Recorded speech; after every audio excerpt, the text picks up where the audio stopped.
Imagine for a second that you're arguing with a neighbor over a property line. Right. Or, maybe you're in this really tense meeting at work and you're debating a new company policy. It feels incredibly localized, right? Like almost trivial. Yeah, very day-to-day stuff. But what if the invisible, unspoken rules that are governing that tiny, annoying argument are actually the exact same structural rules preventing modern society from just, collapsing into a totalitarian nightmare? I mean, it is a massive leap to make. Yeah. We usually think of society's glue as something tangible, right? A constitution, a police force, a giant economic engine. We look for the steel beams. Exactly, the hard structures. But what we're going to explore today suggests that the real structural integrity of our world is actually woven into the very fabric of how we speak to one another. And that is the exact mission of today's deep dive. We are embarking on a highly scholarly, eloquent, and frankly comprehensive exploration of one of the most interdisciplinary, brilliant, and honestly kind of intimidating thinkers of the post-WWII era. Oh, absolutely intimidating. Jürgen Habermas. Right, Jürgen Habermas. Our goal is to distill the entirety of his complex social, moral, and political theory. And we're drawing on this fantastic, comprehensive overview provided by James Gordon Finlayson's book, Habermas, a very short introduction. It's a great roadmap for this. It really is. Yeah. So you, the listener, can walk away with a profound understanding of his work. No getting lost in the academic weeds, no information overload, just the essential mechanisms of how human communication literally builds the world. Because Habermas really is the purveyor of grand theory in an age where that has largely gone out of fashion. Totally. I mean, he weaves sociology, philosophy, linguistics, political science, and law all into this one single cohesive framework. Okay, let's unpack this. Because to really grasp where this grand theory comes from, we have to look at the crucible this was forged in, right? Yeah, we have to go back to his origins. You don't build a massive theory dedicated to rational communication unless you have personally witnessed what happens when rationality just completely collapses. That is so true. You really cannot separate Habermas, the theorist, from his historical reality. I mean, he was born in Dusseldorf, Germany in 1929. Which is just wild timing. Right, which means he came of age during the absolute darkest chapter of the 20th century. Like almost all healthy German adolescents of his age, towards the end of World War II, he was drafted into the Hitler Youth. Wow. Yeah, and he was part of this middle-class family that essentially adapted to the Nazi regime without actively supporting it. Just keeping their heads down. Exactly, a kind of passive complicity that was terrifyingly common back then. And then the defining rupture happens in 1945, right? He's what, 16 years old? 16, yeah. The war ends, the Allied forces enter Germany, and the horrific realities of the Holocaust are brought to light. I mean, he is exposed to the film documentaries of the concentration camps and the proceedings of the Nuremberg trials. What does that actually do to a teenager's worldview? I mean, it completely shattered it. He witnessed the full, devastating extent of a collective moral catastrophe. Right. It instilled in him this profound, lifelong distrust of blind nationalism, mass hysteria, and, unquestioned authority. It makes perfect sense. He realized that an entire society could literally go mad. They could abandon reason entirely and orchestrate industrial-scale slaughter.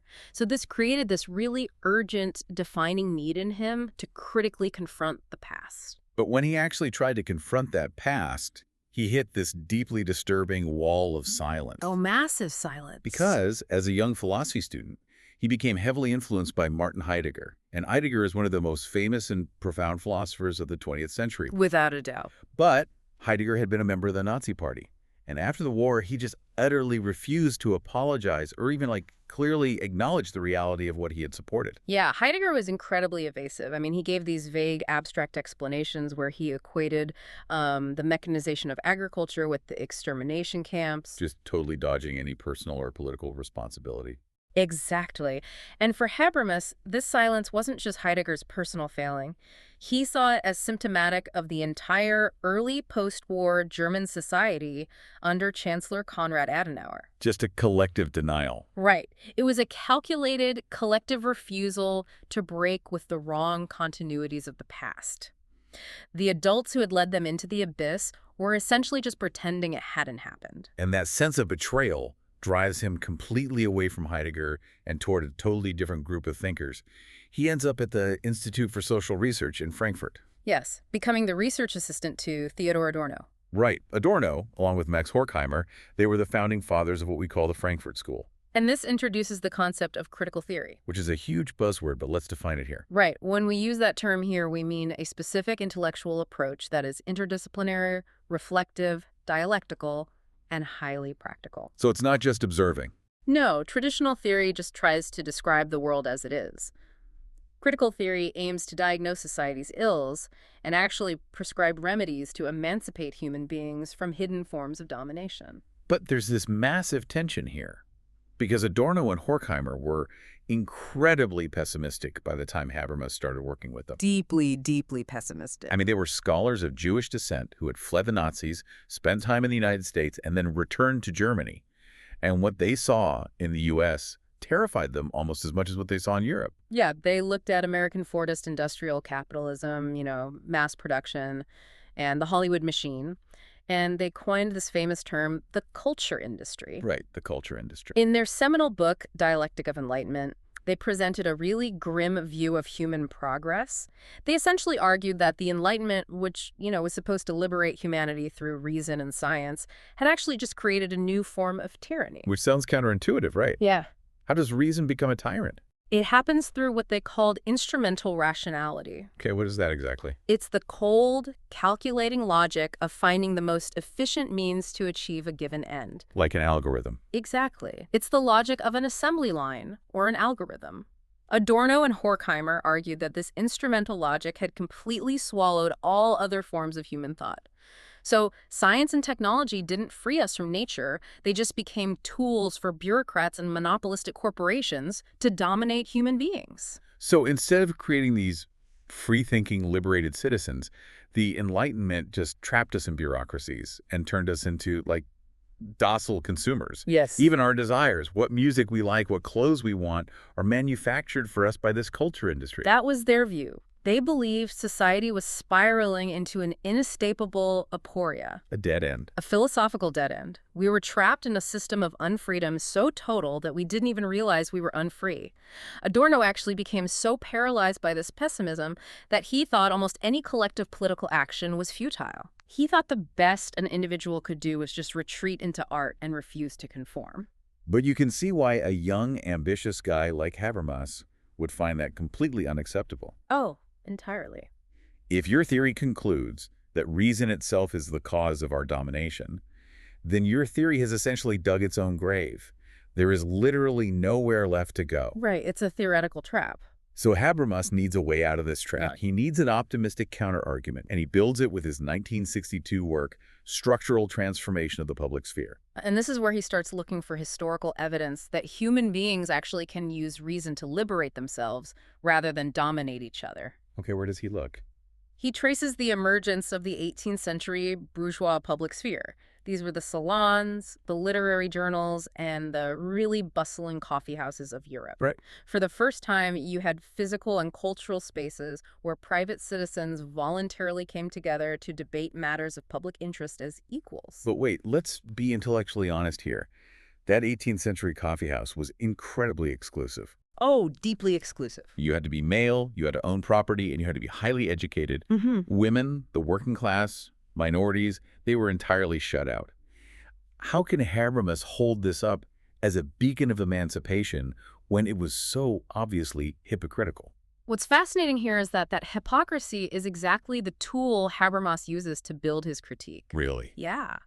He employs a method from sociology called immanent criticism, or ideology criticism. He doesn't judge the 18th century bourgeoisie from the outside using our modern 21st century standards. As that would be too easy. Right, it's too easy. Instead, he judges them by their own stated ideals. Ah, so he uses their own rule book against them. Precisely.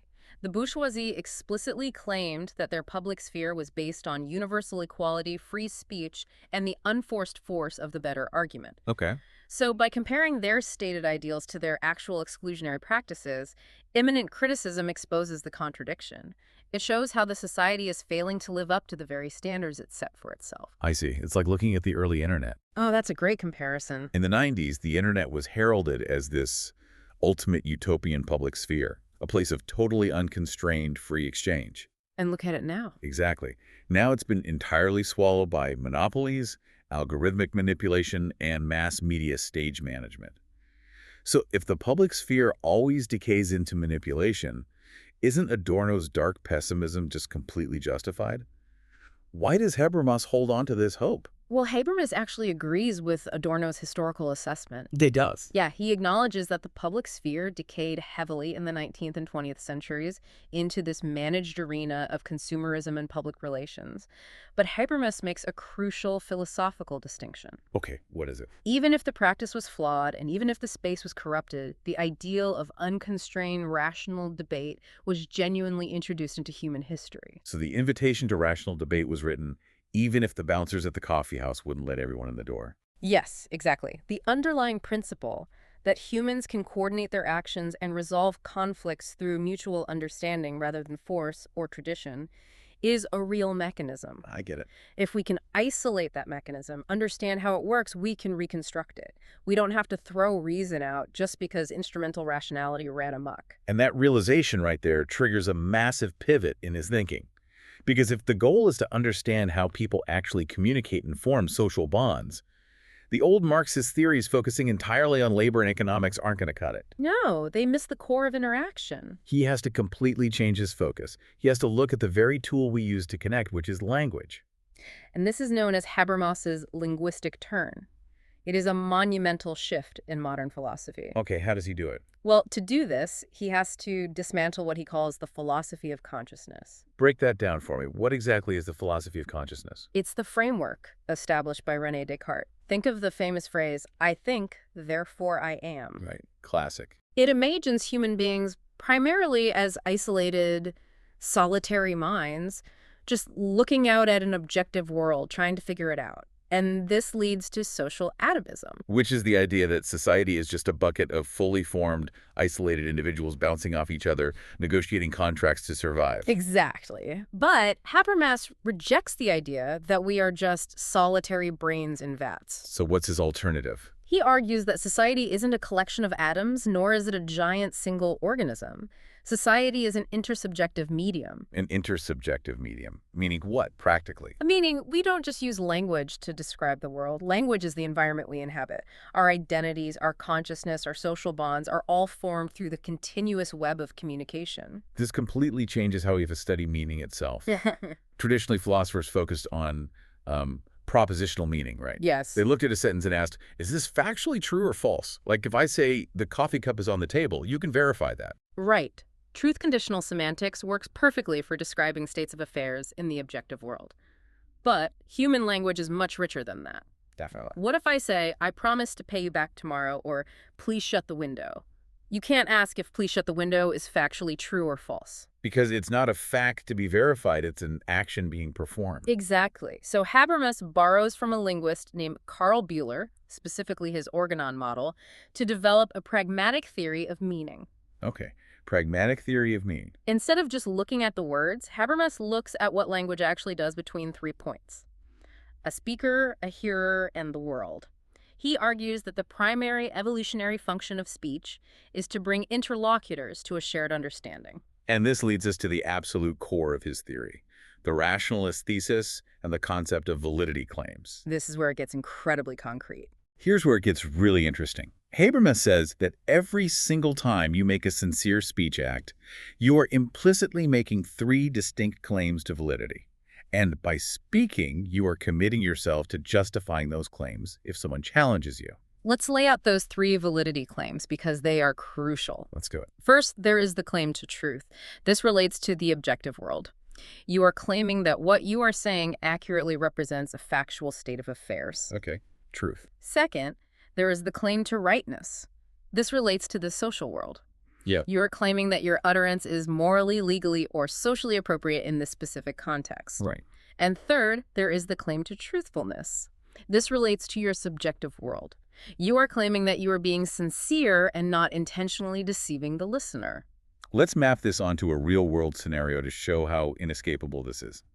Imagine I'm sitting in an open-plan office and a coworker lights up a cigarette. Okay, setting the scene. I say, hey, please don't smoke in here. Now, I haven't just made a noise.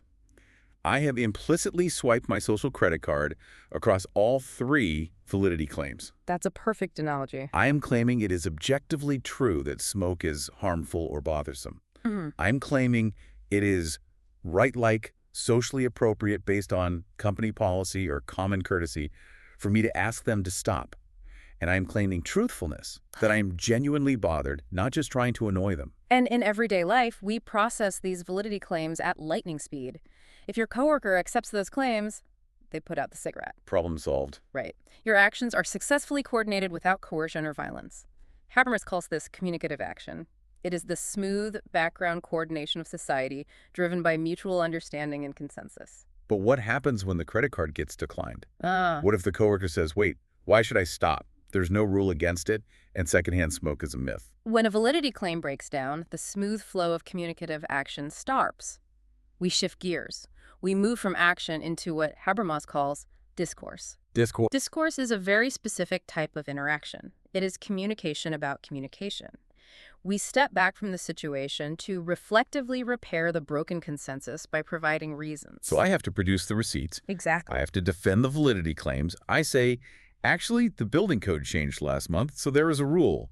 And here is a medical study on secondhand smoke. And for this discourse to actually repair the consensus rationally, Habermas argues it must follow implicit rules. He outlines 3 levels of argumentation rules. What are they? First, logical rules. You cannot contradict yourself. Second, procedural rules. You must be sincere and you must hold yourself accountable to the evidence. Okay, makes sense. And third, the most demanding level, anti-coercion rules. Every competent speaker must be allowed to participate. Anyone can introduce any assertion, and absolutely no one can be prevented from speaking by internal or external coercion. Okay, hold on. This all sounds wonderfully utopian. I know, it does. But how does Habermas prove that these rules aren't just something he made up in an ivory tower? How does he prove they are actually baked into human language? He uses a brilliant philosophical mechanism called performative self-contradiction. He argues that you cannot even argue against these rules without accidentally proving them true. Explain how that works. What is a performative self-contradiction? Think of a basic example. If I speak the words out loud, I do not exist, the propositional content of the sentence is that I don't exist. Right. But the performative act of me speaking it proves that I do. The action contradicts the meaning. So how does he apply that to social discourse? Imagine a dictator standing at a podium saying, "We have reached a true, rational consensus that my policies are best, and we achieved this consensus by violently silencing anyone who disagreed." Oh, I see. The performative act of coercion completely contradicts the propositional claim of a rational consensus. You cannot claim to be engaged in rational truth-seeking while simultaneously violating the rules of non-coercion. It simply breaks the logic of language. I see the logic, but I have to push back hard on the reality of this. Doesn't this assume humans are incredibly, almost robotically rational? It's a common critique. Because we don't just seek understanding. We lie, we cheat, we manipulate. Look at political propaganda or algorithmic advertising. How does his theory account for the fact that people act strategically and deceptively all the time? Well, Habermas fully acknowledges that strategic manipulation is rampant. He addresses this by drawing a sharp line between 2 types of linguistic effects, borrowing from the philosopher J.L. Austin: Which are? illocutionary effects and perlocutionary effects. Let's define those, because this distinction is absolutely crucial. Illocutionary effects are out in the open. When I make a promise or ask a question, my goal is simply to reach an understanding with you. The meaning and the intent align perfectly. Okay. Perlocutionary effects, however, involve hidden, ulterior motives. I am saying one thing, but my actual goal is to manipulate your behavior without you realizing it. Right, like if a car salesman tells me, wow, you look incredibly successful in that sports car. Exactly. The illocutionary meaning is a compliment. But the perlocutionary effect, the hidden motive, is to stroke my ego, so I agree to a terrible financing rate. Spot on. But here is Habermas's boldest philosophical claim regarding this. He argues that strategic manipulation is fundamentally parasitic on communicative action. Parasitic in what way? Think about how a parasite needs a healthy host to survive. For a lie, a manipulation, or a perlocutionary trick to work, it has to piggyback on the listener's baseline assumption that the speaker is telling the truth. Oh, wow. If everyone lied 100% of the time, language would cease to function. Words would lose all meaning. The salesman's trick only works because you generally assume people mean what they say. That makes a lot of sense. Therefore, communicative action, the genuine attempt to reach understanding, must be the original foundational mode of human interaction. Deception is just a localized glitch in a system designed for truth. Okay, that makes deep structural sense. Language fundamentally leans toward understanding. But if communicative action is the foundation of our day-to-day human interaction, how does that explain the vast impersonal structures of modern capitalism? That is a big A question. global supply chain or a massive state bureaucracy doesn't operate like a friendly conversation over coffee. How does Habermas reconcile this foundational drive for understanding with a modern world that feels so alienating? To explain that tension, Habermas develops a massive dual model of society. He splits the modern social world into two distinct but deeply interacting domains, the life world and the system. Let's start with the life world. This is the domain we've been talking about so far, right? Exactly. It's the informal, unmarketized domain of human life. It includes our families, our cultural traditions, the public sphere, our friendships. It acts as what sociologists call a phenomenological horizon of shared background meanings. The life world is where society reproduces itself symbolically. It's how we pass down language, morals, and identity from one generation to the next. And crucially, it is coordinated entirely by communicative action. When you negotiate chores with your spouse or debate local politics with a neighbor, you are operating in the life world. You are using validity claims to reach consensus. But then there is the system. Yes, the System is the domain of instrumental and strategic action. It is comprised primarily of the capitalist economy, which is steered by the medium of money, and the state administration, which is steered by the medium of power. And the system reproduces society materially, not symbolically. It produces the food, manages the logistics, and organizes the infrastructure. Okay. And here's its defining feature. The system coordinates human actions without the need for consensus or linguistic discourse. Right. When I go to a massive chain grocery store to buy a gallon of milk, the cashier and I don't need to engage in a robust debate about our moral values or establish a profound mutual understanding. No, you'd never get out of the store. Exactly. The entire interaction is coordinated silently and efficiently by the medium of money. And Habermas is very pragmatic here. He acknowledges that the system is absolutely necessary. Modern societies of millions of people are far too complex to coordinate everything through conversation. Right. If we had to debate the validity claims of every single step in the global supply chain just to get a cup of coffee, society would freeze. The system takes the burden of coordination off our shoulders so we can function. But the relationship between the two isn't peaceful. Not at all. And this brings us to what Habermas diagnoses as the core pathology of modernity. The system relies on the life world to function. It needs the life world to produce stable, communicating human beings with shared laws to act as workers and consumers. Right. But the system operates on a logic of infinite expansion, and so it constantly encroaches on the life world. Habermas calls this the colonization of the life world. If we connect this to the bigger picture, this is how Habermas revolutionizes the old Frankfurt School's ideology criticism. How so? Adorno thought the masses were just brainwashed. Habermas says no, people aren't brainwashed or stupid. They are rationally funneled into instrumental behaviors by systems that have become opaque to them. Wow. Colonization happens when the logic of money and bureaucratic power invades areas of human life that should be governed by communication and consensus. Let's use an analogy to really unpack the mechanism of this colonization. Imagine a community garden, or like a neighborhood where parents informally help watch each other's kids. Okay. It's built on trust, conversation, and mutual support, pure life world. But then a tech company comes in and creates an app to streamline this. Now you have to log hours, pay subscription fees, rate the other parents on a 5-star scale, and adhere to a massive terms of service contract. That is a perfect example of colonization. The symbolic, consensus-driven relationship has been replaced by the steering media of money and administrative power. The efficiency might go up, but the social bond is fundamentally altered. And the effects of this colonization are devastating. We see a decrease in shared meaning, which sociologists call anomie.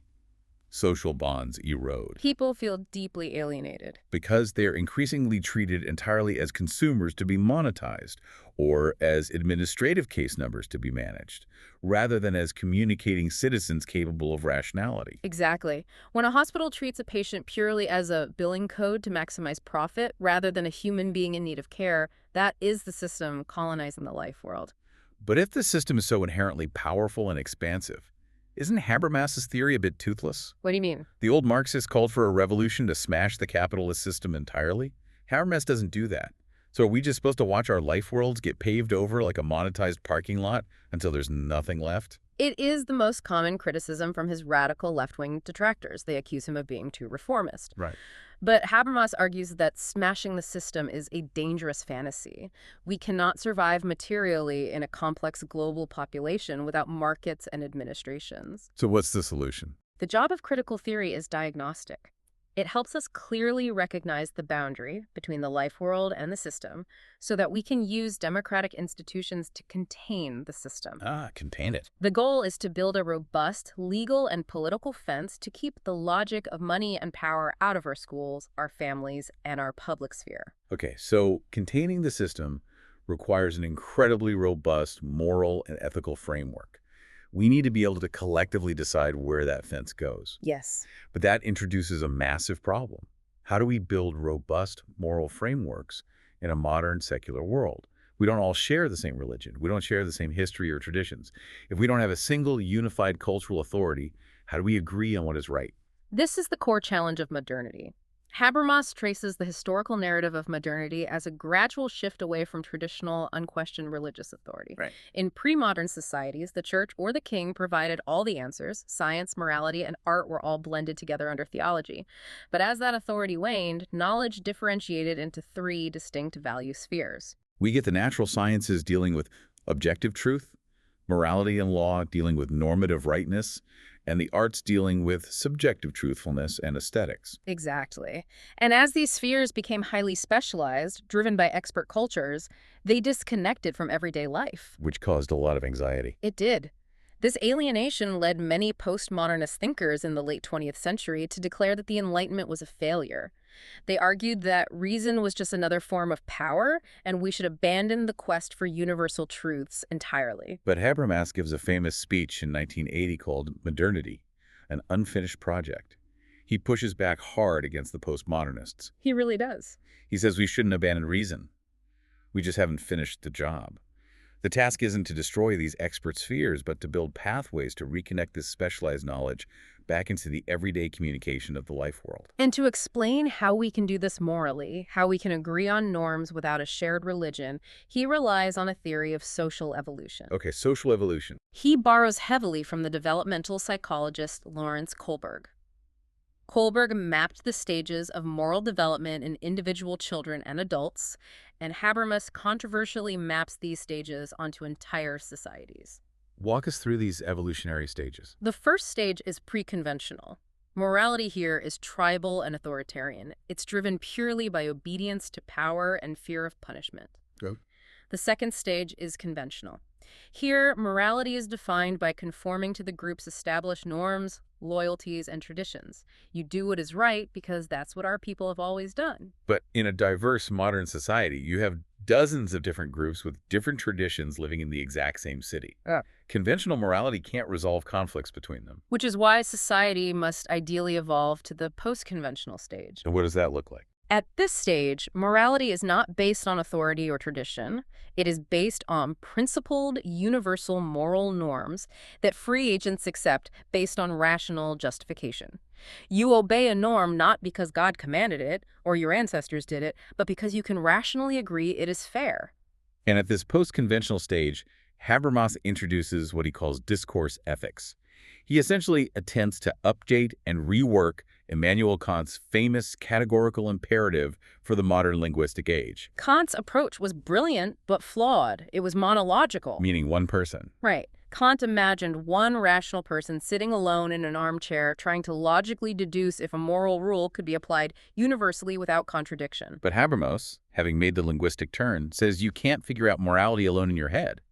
Humans are intersubjective. His approach is dialogical. Morality must be forged in actual conversation. So Habermas introduces his moral principle, which he calls Principle U for universalizability. Principle. The definition is strict.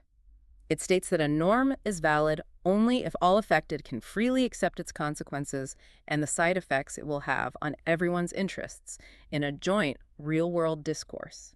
He draws on the American pragmatist George Herbert Mead here, specifically the concept of ideal role-taking. Yes, crucial concept. If we are debating a moral norm, I can't just calculate what's beneficial for me. The rules of discourse require me to step into the shoes of all others affected by the norm. I have to adopt the perspective of the marginalized, the poor, those who are entirely different from me.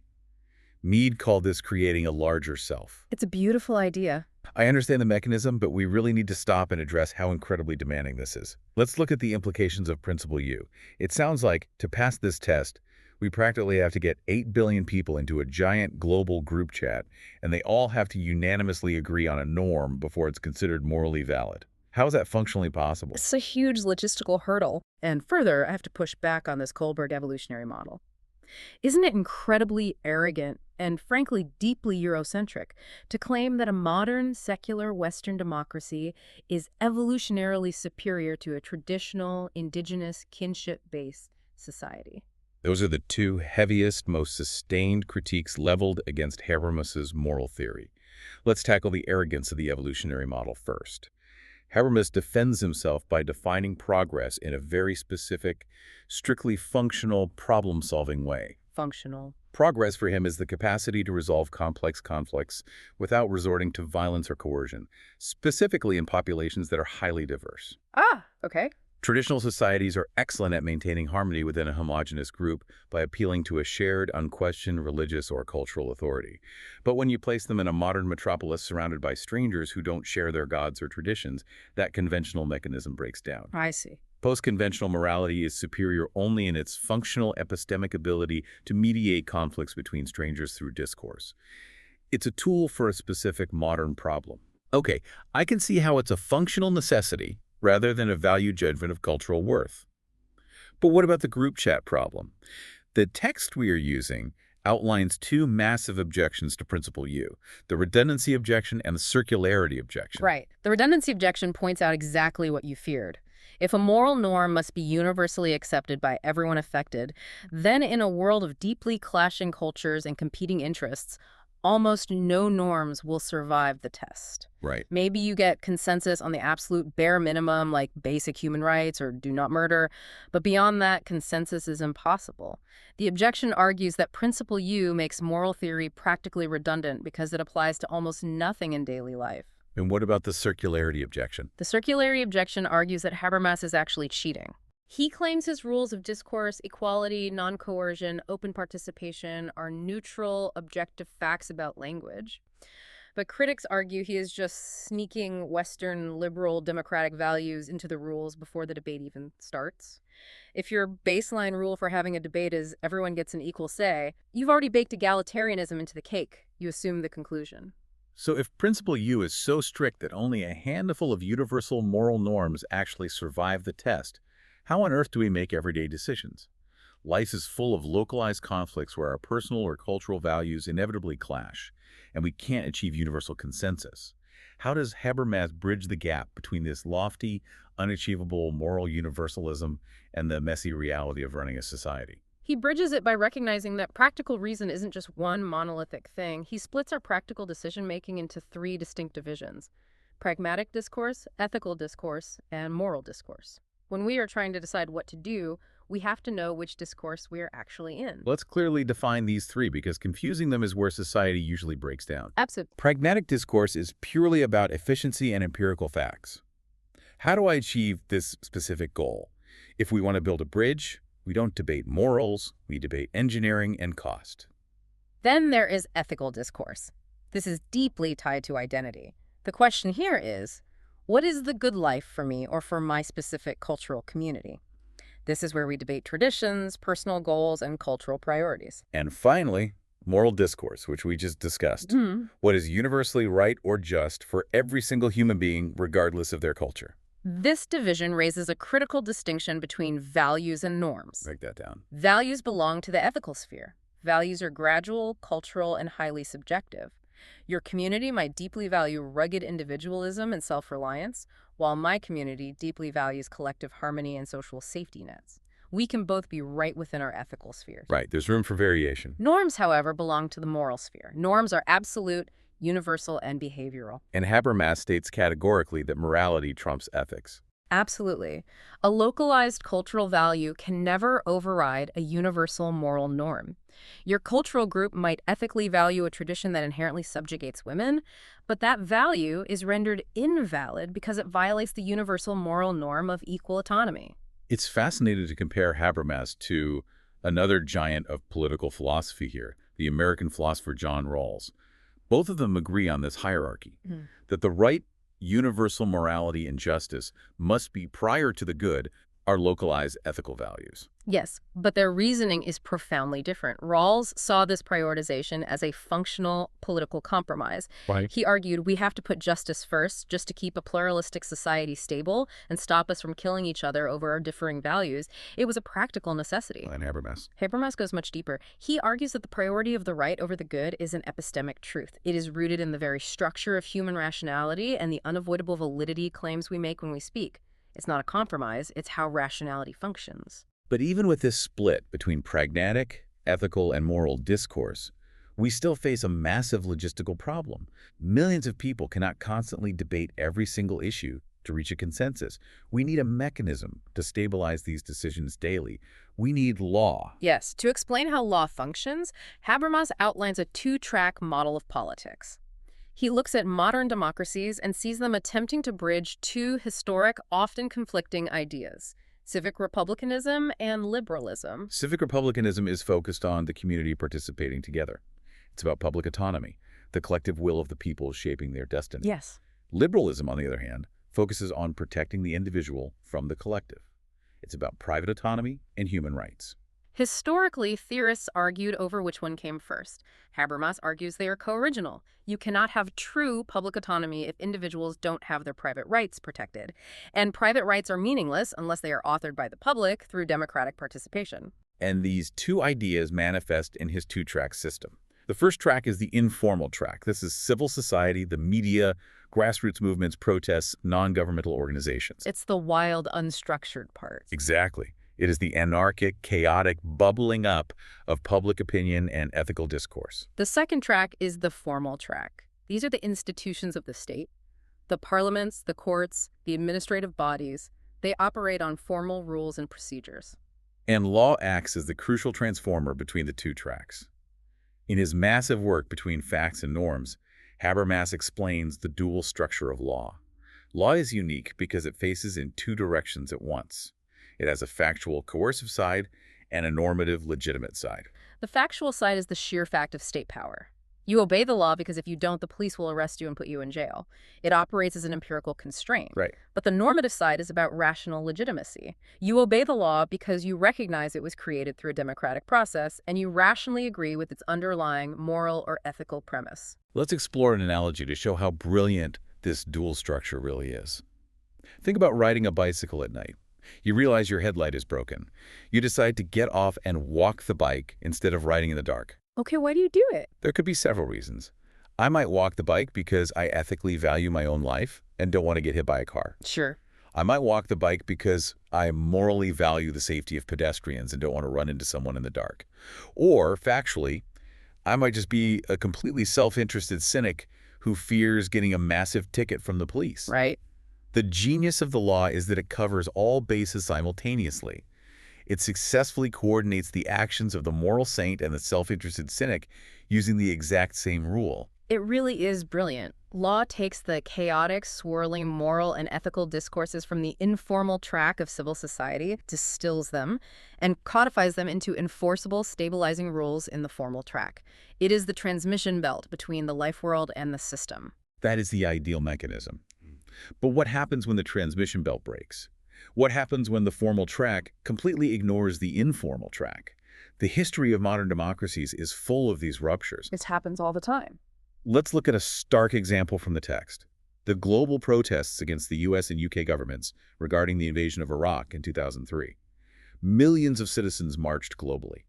The informal track was screaming its opinion. But the formal governments essentially rubber-stamped the policy based on strategic interests and went to war anyway. Doesn't that prove the system is fundamentally broken, and the administrative megafarm just does whatever it wants, regardless of discourse? Looking strictly at how Habermas analyzes the mechanics of political systems and remaining entirely impartial regarding the specific geopolitics of the war itself, Habermas diagnoses this as a severe legitimation deficit. Legitimation deficit. He wouldn't say the system is irreparably destroyed, but he would say it is exhibiting a highly dangerous pathology. What does a legitimation deficit mean in practice? It means the administrative power of the state has decoupled from the communicative power of the public. The formal track bypassed the informal track. When governments act like this, they treat citizens merely as passive consumers of policy or objects of administration rather than active participants in a democratic process. They bypass the conversation. Exactly. When laws or policies lose their normative legitimacy because the public wasn't convinced by the better argument, the state has to rely entirely on its coercive, factual power to maintain order. And a society held together only by coercion and fear of the police without underlying rational agreement is incredibly brittle. It is a symptom of the colonization of the life world we discussed earlier, strategic power overriding communicative consensus. And crucially, Habermas notes that this crisis of legitimacy isn't just a domestic issue occurring inside individual nations. The forces causing this decoupling are global. Globalization is forcing these exact same questions of democratic legitimacy onto the world stage. Which transitions us perfectly to the final and perhaps most urgent area of his work: post-national identity and the global future. Habermas makes a startling claim. The traditional nation-state, as we understand it, is actually becoming obsolete. To understand why it's obsolete, we have to look at why it formed in the first place. Right. Historically, nations were formed in the 18th and 19th centuries as a way to bind millions of strangers together when the old feudal systems and religious empires collapsed. States needed a new form of social glue, so they invented national traditions, mythologized a shared history, and emphasized ethnic or linguistic unity. But Habermas points out that today, two massive forces are rendering that old model inadequate. Yeah. Internally, modern societies are deeply multicultural.